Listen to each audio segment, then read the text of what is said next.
Voilà, alors, bonjour à tous et à toutes. Alors, je vais commencer par une scène de harcèlement typique. Un enfant qui serait nu sur une planche. Tout ça casse bien, lui crache dessus, on l'enduit de matière fécale, et puis on met son slip dans sa bouche. Qu'est-ce que vous en pensez? Si je vous livre cette situation-là, la plupart d'entre vous, vous dites que c'est absolument intolérable, c'est épouvantable. C'est pourtant une scène que beaucoup d'entre vous ont lue en souriant. C'est une des scènes de la guerre des boutons. Il y a 17 scènes de harcèlement dans la guerre des boutons, et Pergaud lui-même décrit ces scènes comme étant des scènes jubilatoires, hein, très amusantes, qui montrent ce qu'est l'état d'enfant. Et la réaction sociale à cette non-souffrance, c'est pas envisagé comme de la souffrance, c'est un acte de souffrance, mais qui va très vite être métabolisé par le groupe des pères. L'enfant est effectivement victime de harcèlement, et puis automatiquement on va voir le groupe, son groupe d'appartenance l'héroïser, et la souffrance va s'éteindre très rapidement. Les réactions des parents, c'est juste de foutre des claques à leurs enfants, hein, à la fin du roman, non pas parce qu'ils ont été coupables de harcèlement, mais parce qu'il va falloir payer quelques boutons, et ça va coûter un tout petit peu d'argent. Et la réaction de l'école, c'est de faire un grand discours pour expliquer que la haine des autres, il faut la réserver à l'allemand. Pas la haine d'autres français d'un autre village, mais la haine de l'autre en termes de nationalité pour préparer la guerre, parce que le but à l'époque est d'élever les autres. On est bien compte que le contexte social global a changé. On ne va pas parler en termes de mieux ou de moins bien, on va parler en termes de différence. La tolérance à la souffrance psychosociale de l'enfant a bougé chez les parents. On peut parler aussi du contexte d'hyperparentalité qui fait que les parents vont parfois émettre une pression, souvent émettre une pression contre l'école pour que ça s'arrête. Si mon enfant souffre, je ne peux pas le supporter, et donc je vais émettre un message en direction de l'école qui est « faites en sorte que ça s'arrête ». La réaction de l'école a changé aussi, avec une mobilisation des enseignants, des directions d'école, de tous ceux qui sont autour de l'école, hein, les PMS, les institutions périscolaires, pour faire en sorte effectivement de diminuer cette souffrance psychosociale, pour la bonne et simple raison qu'elle n'est pas compatible avec l'acte d'enseignement. Enseigner à un enfant qui souffre, ça revient à parler dans le vide, l'enseignant s'en rend très vite compte, et il sent lui-même qu'il va devoir trouver une réponse au problème du harcèlement. Et l'enfant lui-même, effectivement, qui se retrouve, on va en parler ici avec Alexandre, surtout dans une situation de harcèlement dont il n'arrive pas à sortir, qui est une situation qui le maintient dans une situation d'impuissance, l'impuissance faisant partie intégrante du processus de harcèlement, ce sentiment d'impuissance, qui va parfois se démultiplier, on le verra, à travers une autre forme de harcèlement qui n'a pas encore été abordée, qui est le cyberharcèlement, hein, qui va augmenter de manière artificielle le nombre de spectateurs, c'est-à-dire de personnes qui, en regardant, agissent autour de la situation d'harcèlement. C'est de cette situation-là qu'on va parler, comment y faire face, comment la décrire, parce que le profil type du harceleur n'existe pas vraiment, le profil type du harcelé n'existe pas vraiment. Ce qui existe, c'est une situation type qui favorise le harcèlement et qui généralement implique, si pas la totalité, au moins la majorité de ceux qui font ce qu'on appelle un climat de classe. Alors, effectivement, on va aborder cette situation et sa dynamique en particulier au travers des points qui apparaissent à l'écran, et on va commencer par préciser un premier élément. C'est que on a beaucoup parlé effectivement du ou des harceleurs et de la ou des victimes. Néanmoins, il est apparu quand même qu'il y avait un nombre significatif de pères témoins. Benoît Galland en a parlé tout à l'heure, c'était 65%. Et ça va être particulièrement important dans la dynamique de harcèlement d'être attentif à cet élément-là, puisque on a vraiment dans la dynamique de harcèlement un jeune, à un moment donné, qui va quelque part, qui va parvenir à faire des pères témoins, quelque part des complices de son action à un moment donné, de ses actes. Et c'est dans cette dynamique-là que va s'installer le rapport de force. Ça peut être, je pense à une situation, un jeune, un nouveau qui débarque dans un internat, le soir il se rassemble en groupe, il raconte des blagues. Et puis voilà que ce jeune raconte une blague. Et cette blague, elle fait un bide. Elle fait un bide. Et aussitôt, vous avez un autre jeune qui est tranquille, charismatique, qui a déjà bien sa place dans le groupe. c'est peut-être un plus âgé, comme ça a été évoqué tout à l'heure, peut-être pas nécessairement. Et le voilà qui lui sort une blague à la brise de Nice, t'es comme de hache d'Hawaï, tu ne seras rien. Et la dynamique de harcèlement commence à ce moment-là, parce que dans les jours qui suivent, ce jeune, sur base de cette différence, c'est qu'il n'a pas su raconter la bonne blague au bon moment, va être stigmatisé, va être pris à partie, et dans le groupe, ça va faire effet de norme quelque part. On sait raconter de bonnes blagues, mais on ne sait pas en raconter. Celui-là, il ne sait pas en raconter, et puis petit à petit se met en place une dynamique d'exclusion. Alors, on voit bien donc qu'il y a une forme d'alliance entre le harceleur et les pairs témoins, une relation de domination qui va s'installer. Alors bien entendu, en fonction de la manière dont vont réagir les pairs témoins, si tout le monde se met à rigoler dans l'assemblée, ça va avoir tendance à renforcer le phénomène. Si vous avez quand même quelques-uns qui interviennent, ce qu'on appelle parfois les défenseurs, en direct dans la situation, de manière indirecte, on y reviendra par la suite, ça peut atténuer, mais il suffit qu'il y en ait qui dit ça va, c'est bon, arrête auprès du harceleur, il va se voir affublé d'une remarque aussi, et c'est pas pour autant que la situation va s'arrêter, car très rapidement les rôles vont se figer. Une possibilité pour le stopper, c'est lorsque cette masse de pairs témoins réagit de manière plus importante, plus massive, pour s'opposer à ce qui est en train de se faire. Ça, on y reviendra en partie cet après-midi. Alors, pour schématiser un petit peu la situation de harcèlement et pour montrer la différence finalement, l'aspect légal du harcèlement, qui est la répétition d'un geste. Un geste effectivement qui parfois a une intention de nuire, parfois une intention beaucoup plus diffuse. Si il a l'habitude, je bouscule Alexandre comme ça régulièrement, je le passe, et chaque fois je le bouscule, chaque fois que je passe à côté de lui, est-ce que je suis un harceleur? Alors, aux yeux de la loi, peut-être. Aux yeux de l'école, sûrement pas, et à mes propres yeux, assurément pas, je suis juste un emmerdeur. C'est-à-dire que je suis quelqu'un, et au bout d'un moment, plus ou moins long en fonction de son niveau de tolérance, il va réagir en disant stop, maintenant t'arrêtes. Il va essayer de sortir de la situation de dominant-dominé. Mais maintenant, si chaque fois que je le bouscule, je vous regarde, et puis on se met à rire tous les deux, ou à sourire, là, on va figer la situation, là je deviens harceleur, parce qu'on va figer la situation de dominant et de dominé dans une situation qu'on vient vous expliquer comme étant celle d'un triangle qui renforce le sentiment d'impuissance. Parce que c'est vrai pour la bousculade, c'est aussi vrai si je me mets à faire des blagues sur les blondes, si je prends une blonde au hasard, et puis je commence à faire des blagues. Au bout d'un moment, vous allez me dire, généralement on fait très peu dans des relations duelles d'ailleurs, vous allez me dire, bon, je commence à bien faire vos blagues, c'est pour ça que les hommes ne le font pas. Parce qu'ils n'ont pas le courage de le faire directement dans un face-à-face avec une femme, ils vont généralement utiliser d'autres hommes et commencer effectivement à rire avec eux des blagues sur les blondes. Et là, ils vont devenir aussi des harceleurs, parce que vous serez dit coupable 3 fois. Coupable d'être blonde, coupable donc d'être supposé bête, et puis si vous réagissez, de manquer d'humour.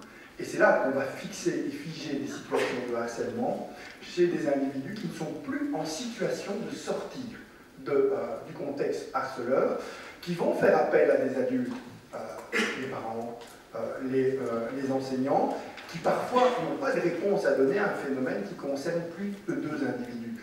Lorsque vous intervenez directement sur les 2 individus, sur le harceleur ou sur le harcelé, vous allez parfois renforcer la situation problématique. Le harceleur est un enfant qui généralement est en déficit d'empathie.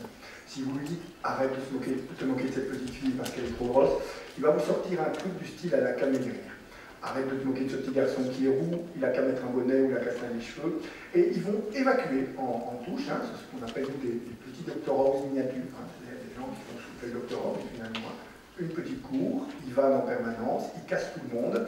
Et tous ceux qui le trouvent génial, hyper séduisant, sont ce qu'on appelle, nous, les spectateurs. Donc, tous ceux qui aiment le Dr House, sachez, vous faites partie de tous ceux qui sont les spectateurs d'une situation typique de harcèlement. Alors, je vous rassure, vous pouvez aimer le Dr House, pas parce qu'il est humain, mais parce qu'il est divin. Vous savez qu'il met en scène sur un plan divin ce qui pose problème sur un plan humain. Et il est divin parce qu'il est plus fort que la mort. Imaginez 3 feuilletons de suite dans lesquels son patient meurt, terminé, son potentiel de séduction s'écroule, parce qu'effectivement, le harcèlement, c'est quelque chose qui nous touche aussi. Et on en a parlé tout à l'heure, les spectateurs souffrent également, les harceleurs peuvent souffrir aussi d'une situation qu'ils ne maîtrisent plus, notamment lorsque c'est hypertrophié par le cyberharcèlement. Et vous avez à ce moment-là une souffrance qui est généralisée dans la classe avec un adulte qui maîtrise difficilement son groupe. On va le voir effectivement que les réponses sont sans doute à trouver dans un retour du maître, c'est-à-dire maîtriser son groupe, maîtriser l'espace, qui est l'école, mais aussi maîtriser le groupe, qui est un groupe scolaire. Et pour ça, il faudra sans doute des outils, des techniques qui sont mises à disposition des enseignants. Alors on l'a évoqué tout à l'heure, je ne vais pas épiloguer très longtemps là-dessus. Effectivement, vous voyez donc les différents rôles dans la situation de harcèlement.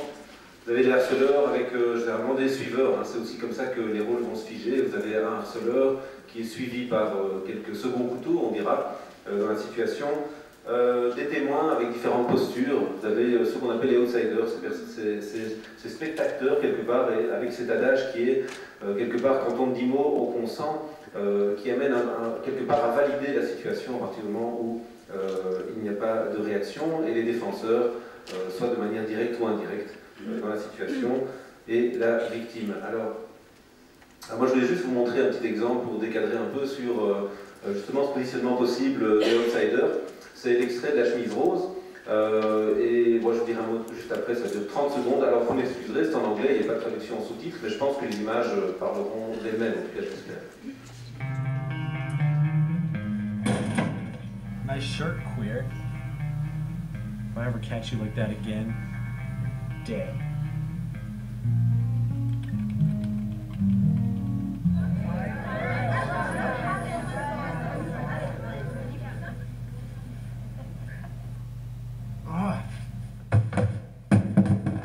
If you or someone you know is being bullied, tell your parents, tell a teacher, tell someone to make it stop. Alors, vous voyez que tous les éléments de la relation triangulaire du harcèlement dont on vient de parler, tous les éléments sont présents, sauf qu'ici il y a une note qui change, c'est que vous avez des spectateurs qui deviennent acteurs dans la situation et qui mobilisent tous d'autres témoins qui ont sans doute assisté à des tas de scènes de harcèlement. Et vous voyez que la norme ici qui faisait la stigmatisation de la différence sur la chemise rose, sur certaines attitudes peut-être, voilà, on peut présupposer plein de choses, ici elle devient la majorité et du coup il y a une inversion de la norme dans le groupe qui provoque un changement dans la situation. Alors au Canada, ça en est même devenu, à tel point que ça a eu du succès, parce que ça a été un travail fait avec des élèves des lycées, des collèges. On leur a invité à faire des vidéos de 30 secondes, comme ça, des petites capsules, pour sensibiliser à la problématique du harcèlement. Et ça a eu tellement de succès, cette petite vidéo, qu'ils ont organisé un jour qui s'appelle le Pink Shirt Day. Alors, c'est vraiment intéressant et très séduisant, mais malheureusement, ça ne marche pas à tous les coups. Parce que, effectivement, ce serait trop facile de dire à des enfants, et on a vu beaucoup d'enseignants essayer ce travail-là, qui est de faire respecter la différence, augmenter la tolérance, améliorer le respect les uns des autres. On le sait, c'est très difficile d'implémenter ça chez un enfant parce qu'il n'est pas toujours prêt à le recevoir, parce que ce sont des mots qui, comme on le dit, chantent plus qu'ils ne parlent. Ça veut dire des mots qui veulent dire des choses très différentes pour un enfant et pour l'autre. Et donc il y a beaucoup d'enseignants qui essayent ce qu'on appelle de l'éducation à la citoyenneté, espérant réaliser des résultats dans la prévention du harcèlement. Il faut savoir d'une part que ces résultats sont très peu significatifs, parce que l'enfant n'a pas le sentiment de ne pas respecter les différences, d'être intolérant. Je prends l'exemple d'un clip dont on a aussi beaucoup parlé, c'est pour aussi expliquer à quel point l'image peut être à la fois porteuse de sens, mais aussi parfois complètement inutile.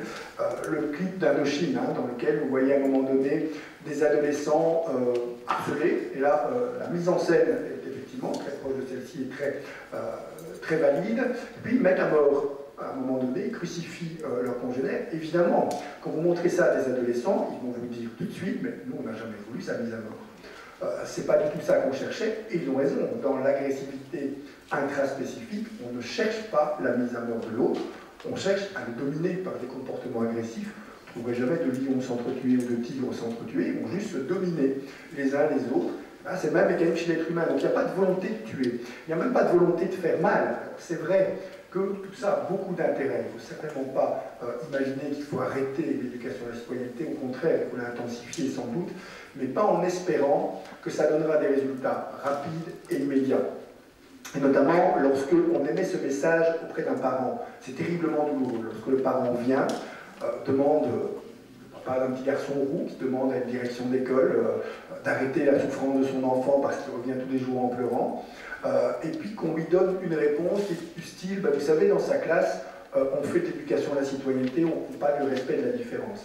Alors, le papa sera très très peu rassuré parce qu'il devra savoir que les effets seront peut-être un peu possibles, mais dans 5, 6, 7 ans. Or, le papa attend une réponse immédiate. S'il ne l'a pas, il va retourner avec cette non-réponse ou cette réponse très évasive auprès de son enfant et il va renforcer à ceux qui ont, on l'a vu, une des caractéristiques de la situation de harcèlement qui est le sentiment d'impuissance. C'est là, effectivement, qu'il est important que les adultes puissent émettre un message. Ils savent ce qu'ils font, où ils vont et comment ils vont le faire pour pouvoir prévenir ce type de situation-là, parce que ça permet alors au papa, mais aussi par délégation à son enfant, de sortir du désespoir dans lequel il s'est enquisté. Alors, parfois, quand on a une image magique comme ça, c'est très joli, hein, et on a connu beaucoup d'éléments. Il y a des écoles qui travaillent sur le phénomène, hein, avec notamment un bracelet, par exemple, qui est contre le harcèlement. Si c'était aussi facile, on le ferait tous. Et c'est parce que ce n'est pas aussi simple, et qu'il ne suffit pas de parler de tolérance à un enfant pour la voir se diminuer spontanément, même s'il peut en comprendre les grands principes, il n'est pas toujours mis en mesure de les appliquer, parce qu'on le sait, hein, le sentiment de justice chez l'enfant, il se construit très progressivement. D'abord avec le pas vu, pas pris, ça c'est un enfant jusque 5 ans ne pourra pas dépasser ce stade-là. Ensuite, ce qu'on appelle l'égoïsme du nous, tant que c'est pour les miens, tout est bon. Et puis seulement, vous arriverez à voir des enfants commencer à se décentrer dans leur sentiment de justice et capables d'envisager les autres et ce que eux vivent aussi, mais ce n'est pas avant l'âge de 12 ans qu'on voit les plus performants atteindre ce niveau de morale qu'on appelle morale post-conventionnelle, après les idéologies, les grandes idéologies, qui sera capable de les envisager comme des systèmes. Quand on va notamment dans le fondamental, je vois beaucoup d'enseignants, beaucoup d'énergie à le faire, hein, en espérant prévenir le harcèlement, ils ont à peu près les mêmes effets s'ils prennent un violon et qu'ils jouent du violon devant les enfants, et que ça parlera sans doute à ceux qui ont déjà un peu entendu le violon, mais très très peu à ceux que ça risque même un peu d'agacer.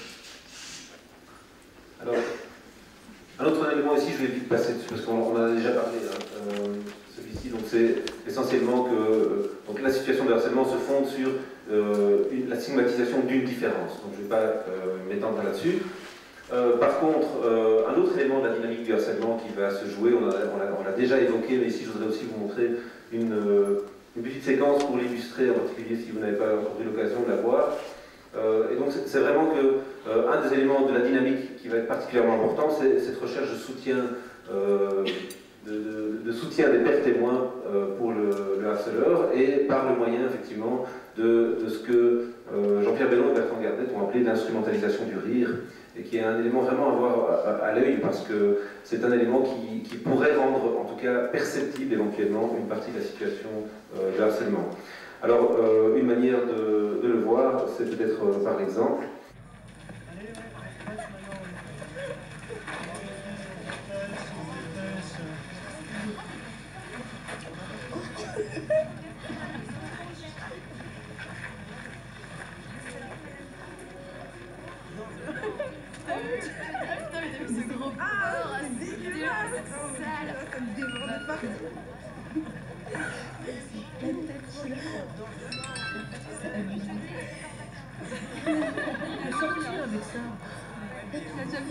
T'es méchant. Non, mais je m'imagine. Ah ouais, ça fait un bête, ça fait un bête.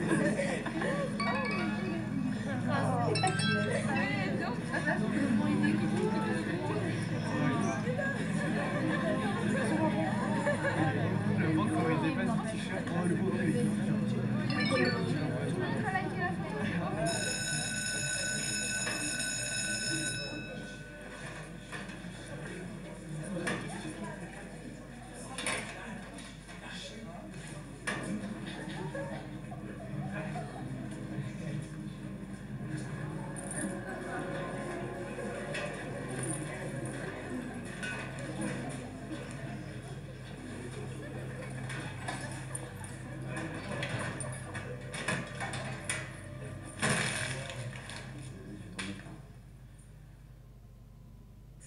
c'est pas méchant, c'était juste pour rigoler.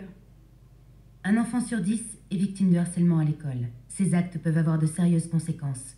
Perte de confiance, troubles psychologiques, dépression et même conduite suicidaire. Avant qu'il n'en garde des traces à vie, agissons. Vous voyez ici vraiment l'illustration de cette instrumentalisation du rire. Vous voyez la justification qui est donnée dans la situation, c'était pour rire, quoi. Et donc une manière de tourner la situation en dérision et en même temps de constituer vraiment ce soutien des pères témoins dans la situation, parce que finalement c'est des situations où on se marre bien quelque part. Oui, et ça va poser d'ailleurs le statut de l'humour dans nos sociétés, parce qu'on le sait, quand c'est pour rire on peut. C'est une impression qu'on a régulièrement et dont les enfants vont se servir aussi. Alors, si les adultes ne sont pas eux en mesure de conceptualiser ce qu'est l'humour, d'en faire la différence avec la moquerie, avec l'ironie, avec le sarcasme, qui sont d'autres dérivés de l'humour, on le sait, pour qu'il y ait l'humour, c'est nécessairement créateur de liens et bienveillant. Dès que ces deux mécanismes ne sont pas en jeu, vous n'êtes plus dans l'humour. Quand vous faites une vanne à quelqu'un, que vous dites c'est pour rire, sachez que vous étiez sur un fil tendu entre l'humour et autre chose, probablement un de ses faux frères. Les enfants, actuellement, ne sont très peu éduqués à savoir ce qu'est l'humour, parce qu'ils ont cette tendance, et on l'a analysé dans le contexte qu'on appelle le contexte d'hyperparentalité, à avoir le sentiment d'être les acteurs principaux d'un film dont les autres sont condamnés au second rôle. Ça veut dire que faire une vanne absolue, ça va me permettre d'exister deux fois, une fois en faisant la vanne, une deuxième fois en étant admiré, et parfois même une troisième fois en ayant cassé quelqu'un, comme on le voit ici. Ce qui est important, c'est de concevoir que ce n'est pas l'émetteur qui définit si on a affaire à de l'humour ou de la moquerie, c'est le récepteur qui définit si oui ou non on est encore dans l'humour. Alors ça, ce sont des techniques qu'on doit pouvoir diffuser auprès des enseignants, et c'est ce qu'on essaie de faire notamment dans les groupes de parole régulés par exemple. On dit mais c'est celui qui subit à un moment donné l'humour qui définit, et souvent l'enfant ayant une fluidité verbale moins forte, ce qu'on a appelé nous schématiquement les Brian. Et les montrants, eux, ont une fluidité verbale très forte, ils sont capables d'un humour ravageur. Très souvent dans les cours de récréation, ce sont eux qui vannent les Brian, qui eux se battent. Et c'est Brian qui va être puni parce qu'il n'a pas respecté une des règles de la cour de récréation, qui n'est pas de violence, pas de passage à l'acte, alors même qu'il a été cassé par d'autres, dont la fluidité verbale permet d'exercer une forme de violence, qu'on appelle la violence invisible, sans même donner l'impression d'avoir débordé, simplement d'avoir utilisé de l'humour. Évidemment, quand on veut sanctionner, c'est très compliqué, parce que le papa de Gontran vit ça très difficilement, que son fils soit sanctionné, alors qu'il est juste drôle, son fils. Il a juste énormément d'humour. C'est l'enseignant qui manque d'humour, c'est évidemment Brian qui manque d'humour. Et donc, forcément, Gontran ne peut pas comprendre en quoi il est coupable. Le parent, Gontran, ne le comprend pas non plus, et on va alors générer, au nom de la toute-puissance de l'humour, on va effectivement générer quelque chose qui permet au plus performant de définir ce qu'est l'humour et au moins performant de le subir sans pouvoir y réagir. Continuons notre voyage dans cette dynamique du harcèlement. Alors, une petite devinette, sauf que vous avez déjà eu des éléments de réponse précédemment. Donc voilà, l'effet est un peu estompé. Néanmoins, combien de victimes vont spontanément venir trouver un adulte de l'école pour signaler qu'elles subissent du harcèlement en pourcent? Alors bon, je vous donne en mille puisque vous avez déjà eu des éléments de réponse. Alors, d'après Jean-Pierre Bellon, dans une étude qui a été faite par l'association Harcèlement entre élèves, 5,6%. Il y a d'autres études qui montrent que ça peut être parfois plus, de l'ordre de 15% au secondaire et encore plus dans le primaire. Néanmoins, c'est quand même un chiffre interpellant. Combien de témoins? C'est la même question, mais cette fois-ci, on voit du point de vue des témoins, vont spontanément venir trouver un adulte de l'école pour signaler qu'un élève est victime de harcèlement. Et là, on chute à 1,8% des témoins. Vous voyez toujours cette possibilité d'agir auprès des outsiders, donc des témoins de la situation. Alors, qu'est-ce qui fait qu'il y a cette chape de silence qui pèse sur les situations de harcèlement? Alors, il y a plusieurs éléments. Bon, entre autres, parmi d'autres éléments, il y a la peur des représailles, tant pour les témoins que pour la victime, bien entendu. Est-ce que si j'agis, si je fais quelque chose, est-ce que ça risque pas d'être pire par la suite? Est-ce que je ne vais pas moi-même avoir une action dans le groupe qui va faire bouger les rôles dans le groupe et peut-être me mettre et me conduire moi-même à me retrouver dans une situation de victime? Donc surtout ne pas intervenir, surtout ne pas bouger. Par ailleurs, pour la victime, très rapidement, il y a un sentiment de honte. On est dans une interaction sociale, on est dans une émotion dès lors qui sera sociale aussi, qui va se vivre dans le groupe et qui ne va pas nécessairement permettre aux jeunes de sortir de cette situation. Rapidement aussi, le jeune victime va développer un sentiment de culpabilité, ça a déjà été évoqué. D'une part, il va penser je suis nul, déjà j'arrive pas à réagir dans la situation, et en plus,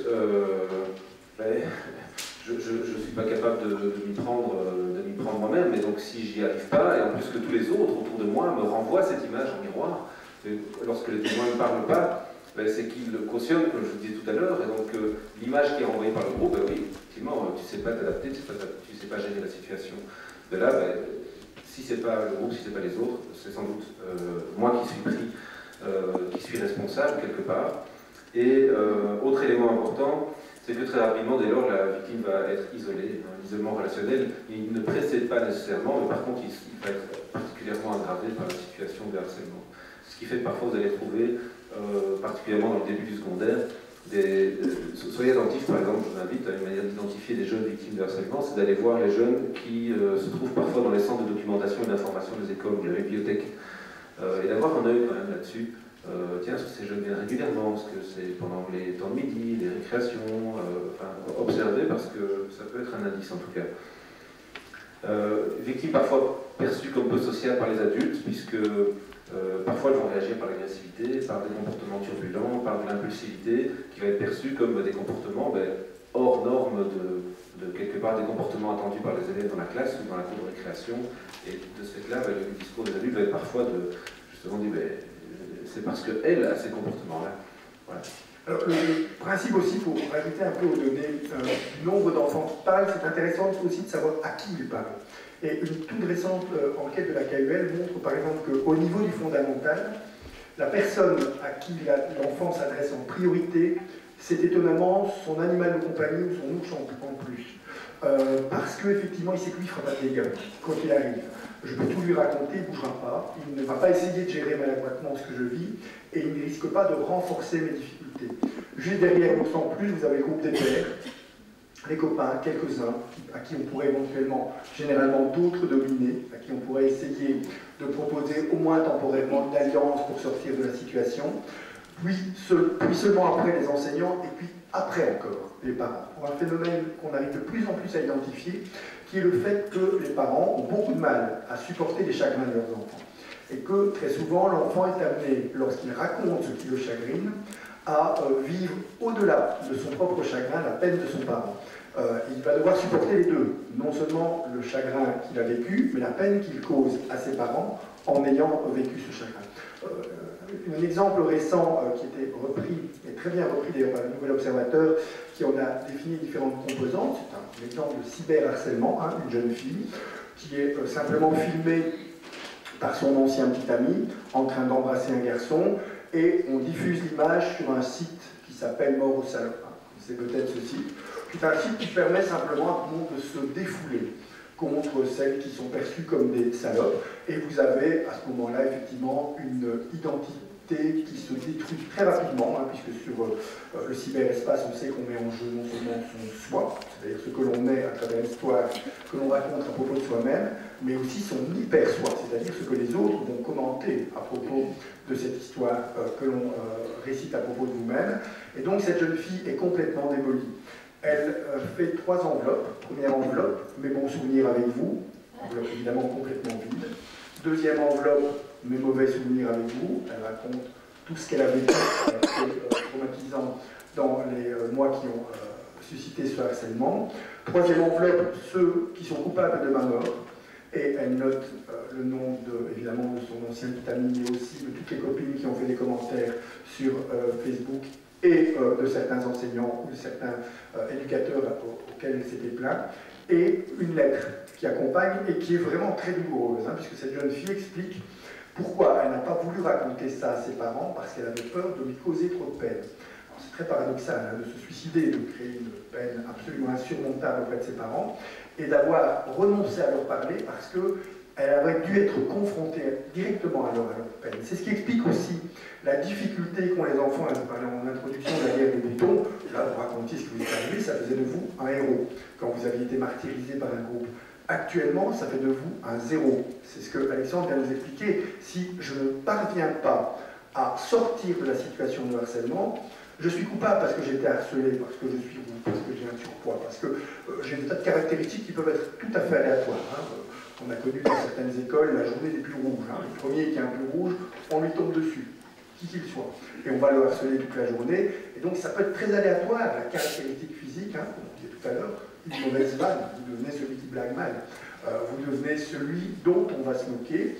Et puis, à partir de là, vous rentrez dans un schéma dans lequel, dès que vous allez être coupable d'être la victime de harcèlement, et donc d'être perçu comme ayant un stigmate asocial, et puis comme vous ne savez pas en sortir, vous allez être vécu alors comme quelqu'un qui est trop faible pour sortir de la situation de harcèlement et donc renoncer à en parler. C'est tout le contexte social qui actuellement fait que les situations sont très difficiles à dénouer de l'intérieur par l'enfant et de l'extérieur par l'adulte qui s'en préoccupe. Alors un autre phénomène qui était très légèrement évoqué, c'est qui rend l'identification, quelque part, le repérage de situation de harcèlement difficile, c'est ce phénomène d'invisible visibilité. Alors pour ça, d'abord un extrait.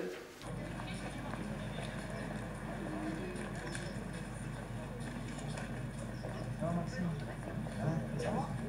Qu'est-ce que tu fais là? C'est quel jour on est aujourd'hui? On est quel jour aujourd'hui? Prends ton sac. On est lundi, et lundi c'est le jour des claques. T'es au courant de ça? T'inquiète pas, reste là, oh. Si je te le repas, tu vas faire quoi? Hein? Qu'est-ce que tu vas faire? Vas-y, arrêtez là. Quoi, arrêtez? Arrêtez quoi? Hé, reste tranquille là. Regarde, il est juste là. Viens le récupérer. Tranquille. Qu'est-ce que tu regardes? Toi, avance. Non, reste tranquille, reste tranquille. Tu parles là. Regarde. Arrête à quoi dans tes poches là? Vas-y, tiens, vas-y, prends ton sac. Bouge de là. Vas-y, c'est bon, on y va.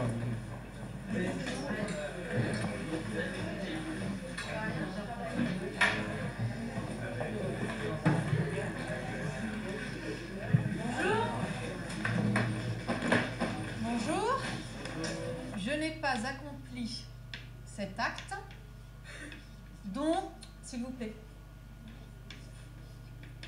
je suis innocent. S'il vous plaît. Un deuxième exemple. Je me souviens de cette aventure comme si c'était hier. Mais cet événement... Non mais ça va pas, Maxime! C'est pas moi! Tu prends tes affaires et tu viens en premier rang. Dépêche-toi.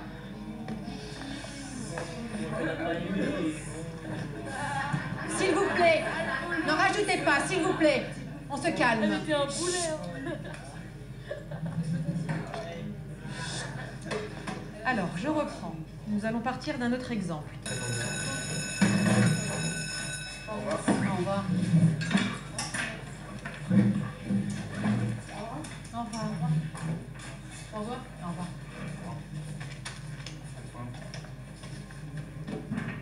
Madame? Ça va, c'est pas comme si on l'avait boxé non plus. Un enfant sur 10 est victime de harcèlement à l'école. Ces actes peuvent avoir de sérieuses conséquences. Perte de confiance, troubles psychologiques, dépression et même conduite suicidaire. Avant qu'il n'en garde des traces à vie, agissons. L'enseignante se retourne, elle envoie Maxime s'asseoir au premier rang. Une fraction de seconde. C'est des choses qui peuvent arriver dans nos classes au quotidien. Et voilà, la situation est réglée. Sauf que j'ai noté la phrase de Benoît Galland tout à l'heure, chaque fait paraît anodin. Sauf qu'il peut y avoir accumulation visible pour les jeunes, et particulièrement invisible aux yeux des adultes. C'est ça l'invisible visibilité. C'est que le phénomène va pas être perçu, vous l'avez entendu aussi dans le témoignage ce matin de l'enseignante Nathalie, qui est apparue une fois au démarrage et une fois à la fin de la séquence. Elle n'a rien vu dans sa classe. Elle ne s'est pas rendue compte du phénomène. Ça a mis un certain temps Et donc c'est ce qui fait que cette accumulation de faits anodins va être particulièrement dangereuse et dommageable et apporter des conséquences importantes à la fois pour la victime, on l'a vu aussi tout à l'heure, pour le harceleur et pour les témoins. On pourrait se poser la question, est-ce que 6 cours par jour, ça fait 6 agressions, étant donné qu'entre chaque cours, il y a des intercours, qu'il y a des espaces et des temps dans l'école et au sein de l'école qui ne sont pas ou peu surveillés, encadrés.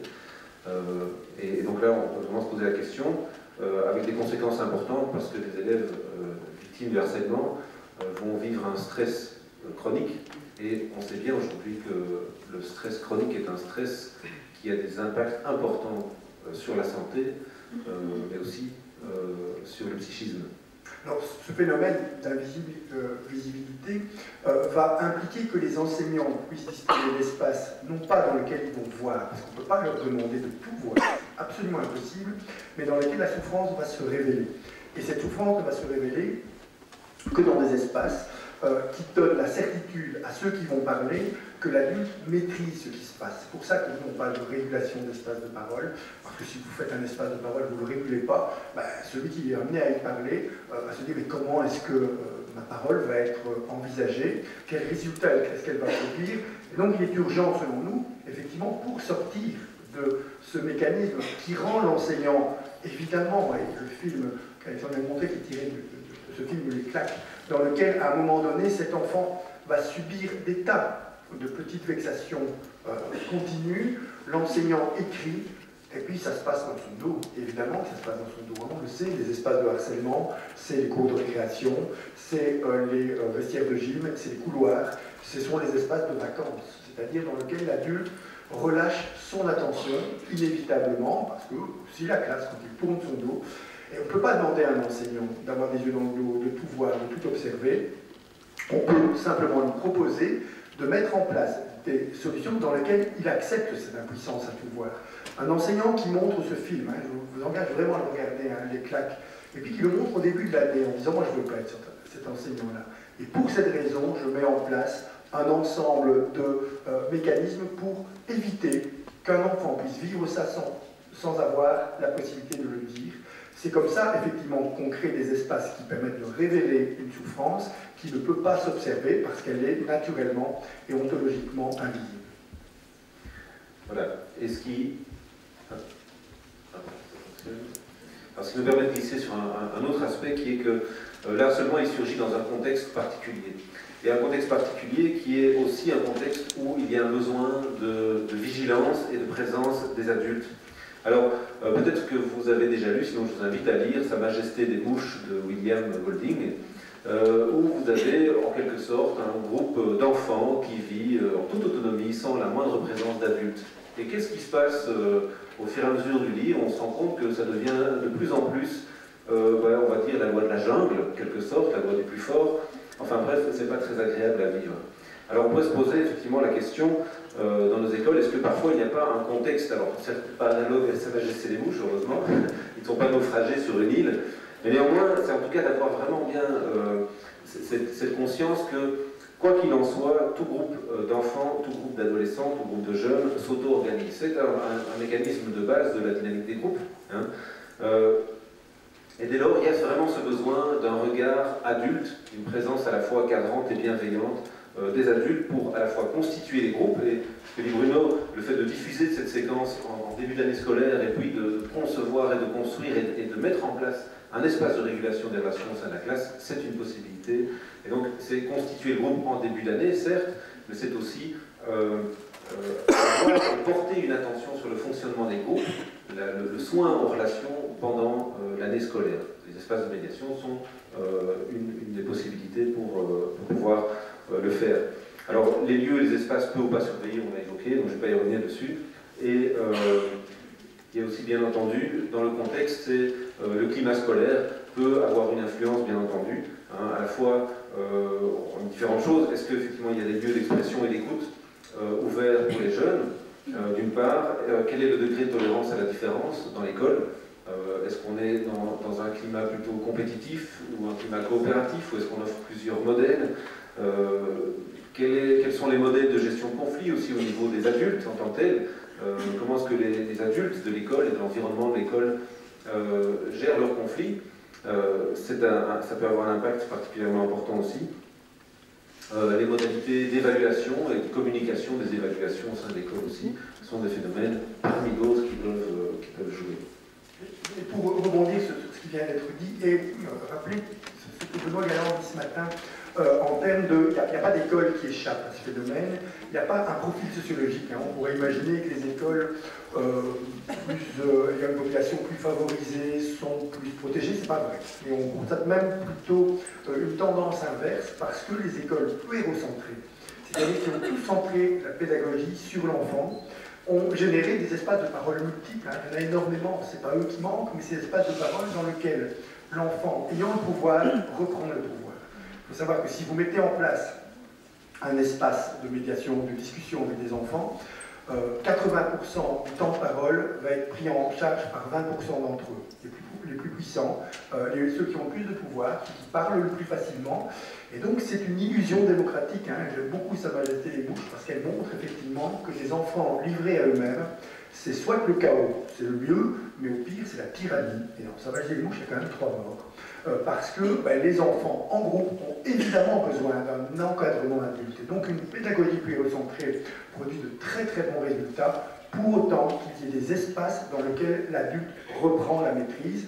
Ce sont les espaces qu'on propose de rendre aux enseignants, parce que sinon, effectivement, dans ce groupe d'enfants, on a cette illusion démocratique, parce que la démocratie, ce n'est pas la parole pour tous, c'est la parole pour chacun, ce qui donne une définition très différente, puisqu'elle permet à celui qui est en difficulté de s'ouvrir un espace de parole suffisamment sécurisé, parce que maîtrisé par un adulte qui sait de nouveau où il va, comment il y va et pourquoi il y va.